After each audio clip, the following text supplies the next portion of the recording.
सद्गुरुदेव भगवान की जय। श्री मौनी बाबा भगवान की जय। शिवोहम शिवोहम शिवोहम। इस प्रकार समय अपने आप में गतिमान होता रहा। समयानुसार वैशाख ज्येष्ठ मास आ गया। मौड़ी गांव में मोहन पाल सिंह की लड़की की शादी थी। तब सभी लोग बारात के आगमन पर स्वागत करने की तैयारी में लगे हुए थे।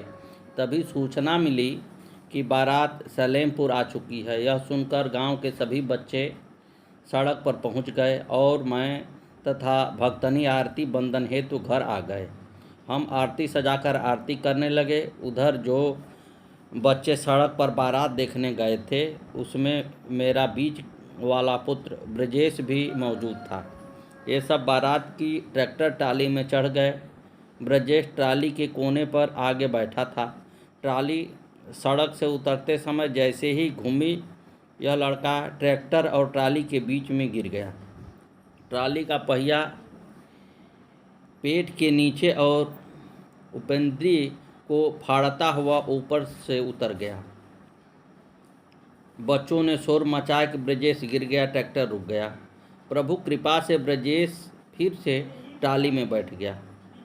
गांव में आने पर ब्रजेश ट्राली से नीचे नहीं उतर पा रहा था।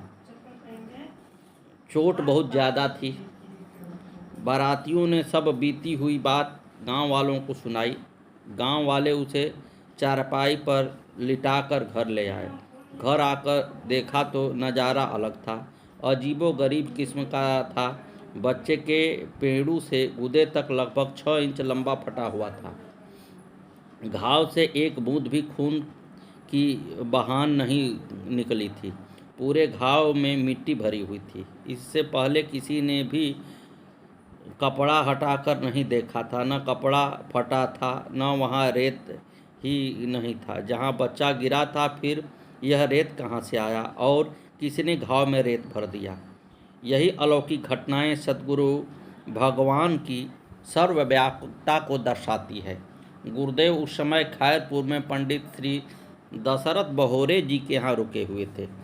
सुबह 4 बजे श्री गुरुदेव जी ने श्री लक्ष्मण शर्मा जी की माता जी से कहा था कि ऐ माता श्री, रात को हुकुम सिंह के लड़के का एक्सीडेंट हो गया है। माता जी बड़ी भोली थी। कहने लगे, अरे बाबा, सुबह सुबह तुम कैसी बुरी बात बोल रहे हो? तुमसे कौन कह गया? तब गुरु जी ने कहा, अरे हम काहें कही, हमको तो गोपाल जी बता रहे थे। सर्वद्रष्टा, सर्वव्यापी, सर्वशक्तिमान होते हुए भी प्रभु ने कभी अपनी शक्ति, अपनी महानता को उजागर नहीं होने दिया। अब श्री सद्गुरुदेव भगवान अपनी लीलाओं को एक नया पृष्ठ खोलने के लिए सन 1976 में मौड़ी गांव के पास सलेमपुर गांव के मुसलमान भाइयों के कब्रिस्तान है, उन्हीं में कुछ समय रहकर कुछ नवीन लीला के करने का मन बना लिया। सन 1976 के जून माह का समय था। गुरुदेव बाग की कुटिया में मौड़ी आए और मुझसे कहा, हुकुम सिंह, इन कब्रिस्तानों में कुछ दिन रहकर भजन कर लें। यहाँ के मुसलमान हमको मना तो नहीं करेंगे? गुरु भगवान को ऐसा प्रस्ताव सुनकर मैं फूला नहीं समाया। अत्यंत प्रसन्नता के कारण मैं भाव विभोर होकर उनके श्री चरणों की प्रेम गंगा में डूब गया और गदगद हो गया और तुरंत कह दिया, मना क्यों करेंगे प्रभु, आज ही मैं कुटिया बनवा देता हूँ। तब आपने कहा, ठीक है, कल बनवा देना, और इतना कहकर चले गए। कुछ देर बाद वापस आकर बोले, हुकुम सिंह, कुटिया कहाँ बनी? मैंने कहा, गुरुदेव, कब्रिस्तान में बनेगी। आप बोले, कब्रिस्तान में किस स्थान पर बनेगी? तब मैं समझा और कहा, भगवान जिस स्थान पर आप चाहेंगे उसी स्थान पर बन जाएगी। तब बोले, चल तो देखें।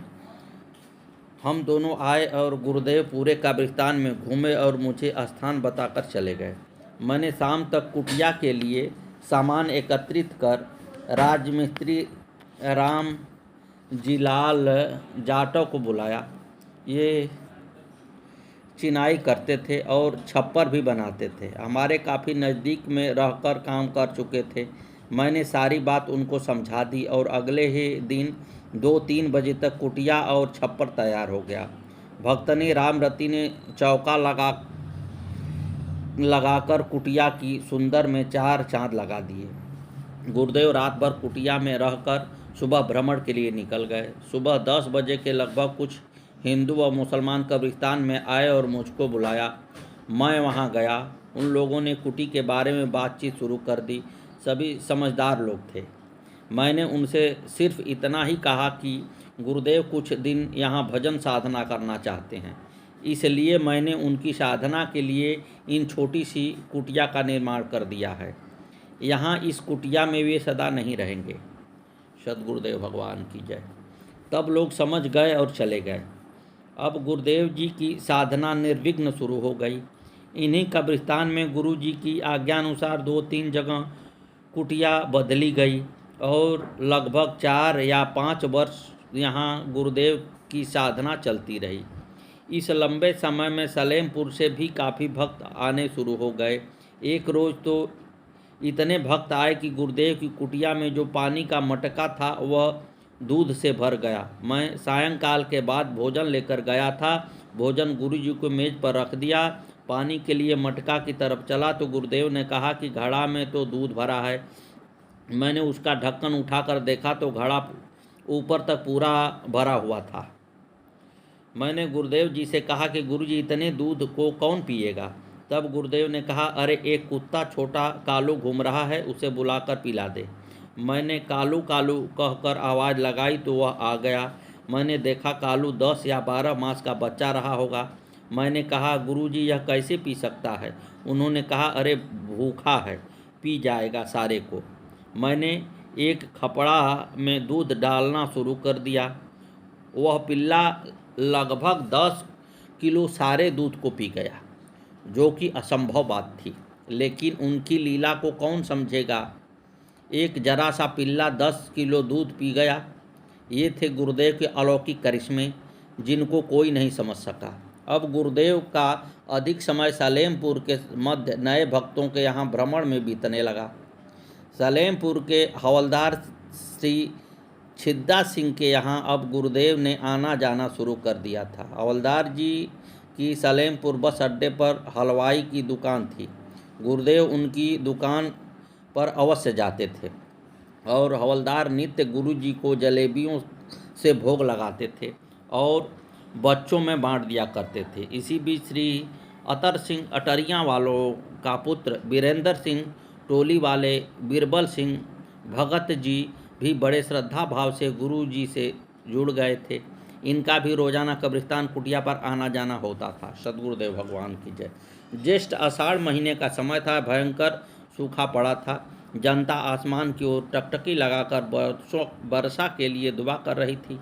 हम सभी भक्त गुरुदेव के साथ सलेमपुर में झोपड़ियों पर अतर सिंह के यहाँ कीर्तन करने के लिए जा रहे थे। जगह जगह गांव वालों ने गुरु जी से वर्षा के लिए प्रार्थना की। गुरु जी भी सभी से यह कहते हुए चलते रहे कि भजन करी वर्षा हो जाए। यथास्थान पहुंचकर गुरुदेव भगवान के सानिध्यता में कीर्तन शुरू हो गया। कीर्तन गुरु कृपा से बड़े जोर शोर से हो रहा था। रात्रि के 12 बजे का समय था। पश्चिम दिशा में एक छोटा सा बादल का टुकड़ा दिखाई दिया और देखते ही देखते वह छोटा टुकड़ा विशाल बादलों में परिवर्तित हो गया और इतनी घनघोर बारिश हुई कि अतर सिंह के घर में भी पानी पानी हो गया। ये थे गुरुदेव भगवान के अलौकिक करिश्मे। कीर्तन संपूर्ण कर प्रसाद पाकर वहाँ से कुटिया पर आ गए। सभी भक्त खुशी मनाते अपने अपने घर चले गए। 2-4 दिन बाद गुरुदेव गयनपुर सूरजपुर की तरफ भ्रमण के लिए गए थे। साथ में सलेमपुर के बीरबल भगत जी भी थे। टावर स्टेशन और भोजताल के बीच में काफ़ी लंबी चौड़ी ऊसर जमीन का जंगल था, जिसमें जहाँ तहाँ बबूल के वृक्ष खड़े थे। दोपहर का समय था। गर्मी अपनी चरम सीमा पर थी। 12 बजे का समय था। धूप चमचमाकर तप रही थी। कालरी में होकर पैदल रास्ता था। बीरबल भगत जी गर्मी से घबरा रहे थे। गुरुदेव भी कुछ अपनी लीला करना चाह रहे थे। रास्ते में 2 बबूल के पेड़ खड़े थे। इसमें एक पेड़ रास्ते से लगभग 20 गज दूर पश्चिम में था और दूसरा पेड़ रास्ते के पास पूर्व की तरफ था। गुरुजी ने बीरबल से कहा, बीरबल गर्मी बहुत पड़ रही है, थोड़ी देर सुस्ता ले, तब ठंडे होकर चलेंगे। बीरबल ने खुश होकर हाँ कर दी, जैसे मानो मरते को जीवन मिल गया हो। बीरबल ने आसन बिछा दिए गुरु भगवान उस पर बैठ गए और बीरबल सिंह थोड़ा हटकर पास ही बैठ गए। तभी एक अनहोनी घटना घटी और दोनों भक्त और भगवान देखते रह गए। पश्चिम दिशा के बबूल के पेड़ के पास एक बिसखपड़ा, जो बहुत ही विषैला जीव है, आया और गुरु भगवान मौनी बाबा के पैर में काटकर दूसरे बबूल के वृक्ष पर चढ़ गया। बड़ा भारी गजब हो गया। देखते ही देखते खुशी का माहौल गम में बदल गया।